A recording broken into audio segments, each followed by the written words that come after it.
I was actually in Vegas for a work conference. I was actually there prior for a girls' weekend, and then I moved to Mandalay Bay Hotel on Sunday. But when she was checking in, Tia Newman Williams made the split decision to upgrade to a suite, her new room on the 32nd floor. She snapped this photo of the view and the music festival below before turning in early that night. I was on the phone with my husband. We were FaceTiming with each other when the shooting started. I immediately knew that it was a shooter, but I couldn't tell where it was coming from. It was just really loud, multiple gunshots. And then there would be the breaks, which now I know is obviously when he was reloading. And my husband could hear it on the phone.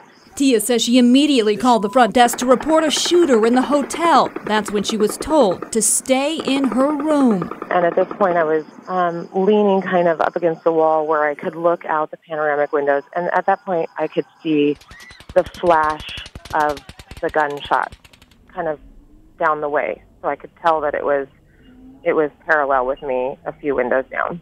Tia says the shooting went on for about 20 minutes. Then she heard police in the hallway, followed by an explosion. They'd blown down the shooter's door. It was then Tia decided to go look out into the hallway. I saw a large group of police officers and I think SWAT team. There was probably 10 or 12 of them. I heard them yelling inside the room. They were yelling. They yelled things like, "Get down," and I don't know if he was already down. I don't know. A few minutes later, security came to her door and rushed her outside. They told her the hotel was not safe and to run. I was in my pajamas and had my cell phone, and they said run, and that's what we did, and we ran for about 1.5 miles. In the chaos, Tia snapped this photo as she and many others fled. She finally stopped when she reached a safe zone. For the next 6 hours, she waited, only allowed back into the hotel the next morning. But she was never allowed to return to her room on the 32nd floor. The hotel did, however, give her another room. She took this photo of the view outside that room. In it, you can see shattered glass from the windows the shooter broke out above it.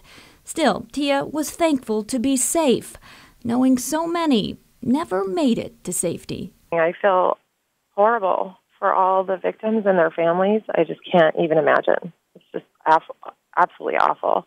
Which is why her message tonight is not one of anger or even fear, but one of gratitude. I mean, that's my biggest message is life can be so short, and just to, love the people that are around you and embrace every day.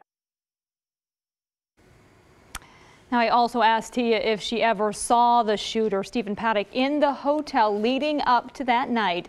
She said after looking at his photo, she did not recognize him. I spoke with her again earlier this evening. She told me she was able to get on an early flight and is back home in Portland. Back to you. Oh, that is just the most chilling story. We thank her for sharing it with us. Thank you, Keely.